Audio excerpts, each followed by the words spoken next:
Hey boys, it's HarmNone.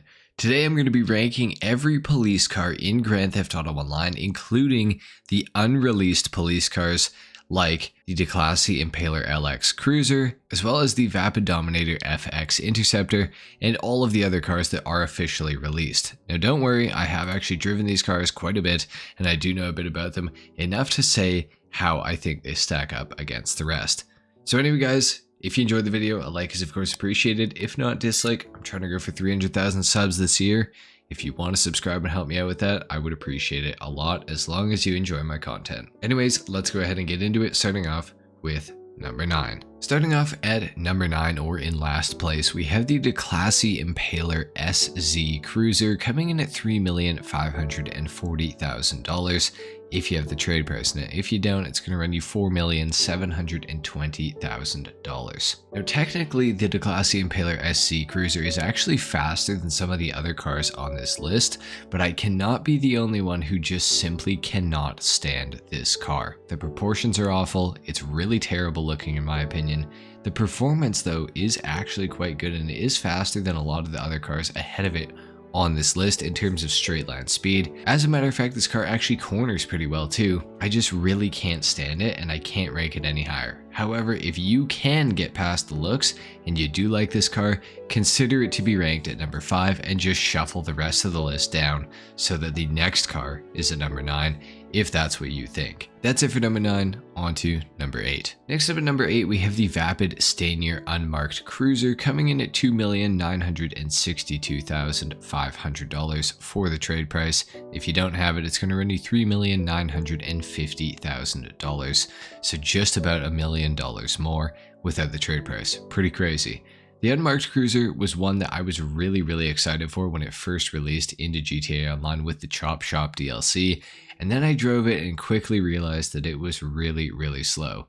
Granted, it's faster than a lot of other cars that are, around on the street that kind of look similar to this, and the handling is actually perfect. It's almost better than perfect. It's really good. It is really slow though, so obviously if this car is going faster, the handling might get a little bit worse. The acceleration though and the weak top speed make it a bit of a chore to drive around, especially when partaking in a police chase like it is kind of intended to do. The Stanier is really cool. Unfortunately though, it doesn't really have that much in the way of customization, which really sucks, and I think that's a huge bummer.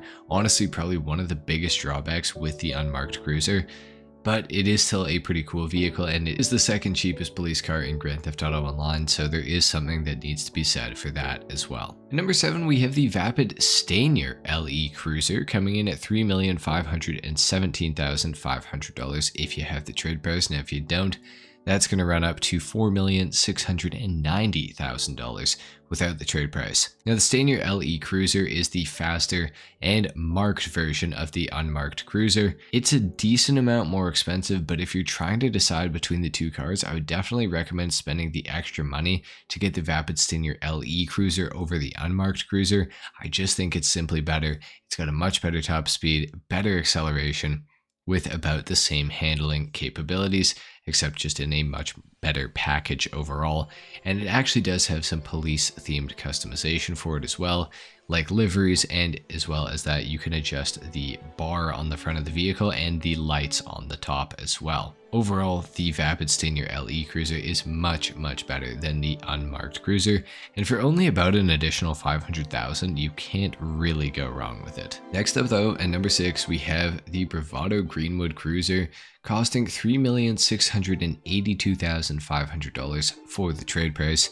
If you don't have the trade price though, it is going to be just shy of $5 million, coming in at $4,910,000. Kind of a crazy amount of money, and of course this was released with the Bottom Dollar Bounties DLC into GTA Online. Now the Greenwood Cruiser is actually really awesome. It is based largely off of the regular Greenwood that we've had in Grand Theft Auto for years now, but they did add some police car customization options to it, and it has pretty good straight line performance like it does the regular version in the muscle car category, only slightly slower than the Declasse Impaler SC that we talked about as the number 1 vehicle on this list over the span of the airport runway.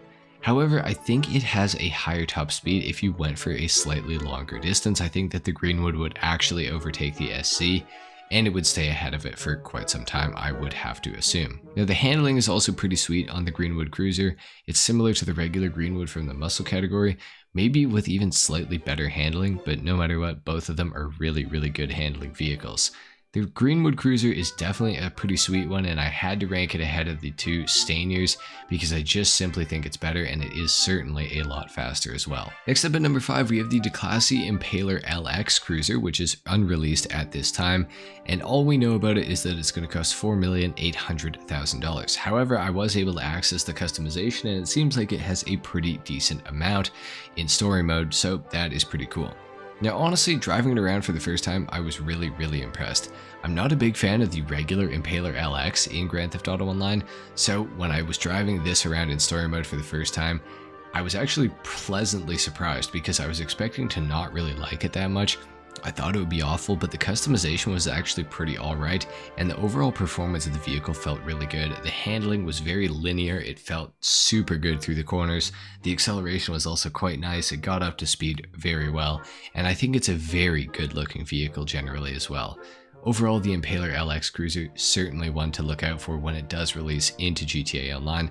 I do believe it is going to be one of the very last cars from the DLC getting drip fed to us, so it's going to be a while before we get this one, so do keep that in mind. At number 4, we have the Bravado Dorado Cruiser coming in at $3,753,750 with the trade price. If you don't have it though, it's going to cost just over $5 million, coming in at $5,005,000. I think that the Dorado is easily the most off-road capable police car in Grand Theft Auto Online, at least thus far. I think this gives it some versatility that the other vehicles on this list simply cannot match. It can go off-road and the rest of them really can't. This thing can climb mountains, it can go through fields, it can go through fences. It gets a really good launch off the line as well, giving it a lot of versatility, especially if you're going to be doing police chases in GTA Online, whether it's with your friends or against other players. I think the Dorado is going to put up a pretty decent fight. The acceleration is also pretty good, and the top speed for being an SUV is not terrible either, and it does actually have a good amount of customization as well. Overall, I think the Dorado is easily the best vehicle that was released on the first day of the Bottom Dollar Bounties DLC, at least in terms of police cars. At number 3, we have an exclusive to the Xbox Series X or S and PS5 versions of Grand Theft Auto Online, and that is of course the Declassy Park Ranger. Of course, also being the cheapest police car available in GTA Online for $2,235,000 if you got the trade price. If you don't, it's going to be $2,980,000. This is the exact same price as an Ocelot Virtue if you were to buy one, which is kind of crazy to think about. Now, unfortunately, it's not available on PC or Xbox One or PS4, like I said, so that is super unfortunate. Not really sure why we wouldn't get this, but I guess an extra incentive to the people on the new gen of GTA, because they definitely needed another incentive for that part of the game. So yeah, anyway, it is slow like the regular Granger, but it is actually pretty cool to get something like that in game now.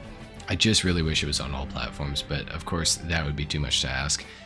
It does have okay acceleration, and it's got an okay top speed. If you've driven the Granger 3500 that spawns in GTA Online just on the streets, it's the same speed pretty much. It's not any faster, not really any slower, except it has lights and sirens. But unfortunately, and I think the worst part about it, is that it keeps the Park Ranger livery on the vehicle. You cannot remove it and change the livery, which does kind of suck. So that is something you're going to want to keep in mind with the Park Ranger. It is still a pretty cool vehicle, but yeah, it's not the greatest. Next up at number 2, we have the brand new Vapid Dominator FX Interceptor coming in at $4,950,000, and of course this, as of right now, is unreleased, and it is going to be, again, one of the final cars we're getting with the drip feed from the DLC. Now the reason I've ranked it at number 2 is because in my initial testing already, just in story mode, this thing feels way faster than the rest of the cars on the list that we've already gone over, with good customization to go with it, and also pretty good handling. The acceleration off the line is pretty terrible, but once you get up to speed, it is really quick, and the top speed does feel quite high on this vehicle. Plus, it's also a Fox body Mustang, which I know a lot of people are going to be big fans of, and I think it looks really good. Overall, I'm very excited for this to get released into online properly so we can actually get our hands on it and see what this thing is capable of.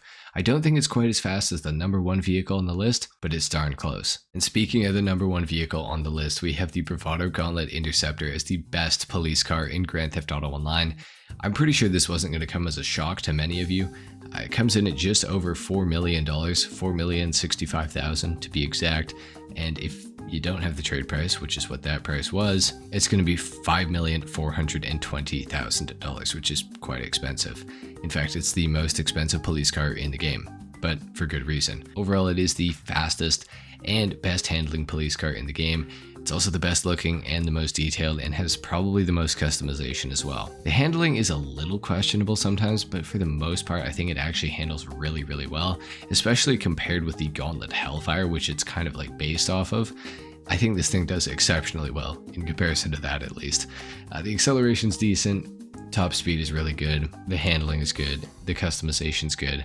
It's fast. It's faster than most other vehicles, you know, that you're going to be chasing, hopefully. Unless you're chasing supercars, then you're not really going to have a hope in hell, but it's fast enough. It's pretty damn good. You can't really go wrong with the Bravado Gauntlet Interceptor. And if I had to purchase one singular police car in Grand Theft Auto Online, I'd probably make it the Bravado Gauntlet Interceptor. It is super good. It is the most expensive, but that is for good reason. And another thing that I do want to mention is that any of the police cars in this game will grant you access to dispatch work, which takes about 5 minutes and will pay you about $25,000. And it's really, really easy. So do keep that in mind. But for those missions, you will want a faster car rather than a slower one. So do keep that in mind. Anyway, guys, there you have it. That has been my ranking of every police car in Grand Theft Auto Online. I hope you enjoyed the video. I hope you learned something. I hope this was insightful and helps you make an informed decision about which of the police cars to buy. Thank you so much for watching the video. If you enjoyed, if you learned something, a like is of course appreciated. If not, dislike. Subscribe to my channel if you guys are new, and I will see you all in the next video. Until then, take care. Peace.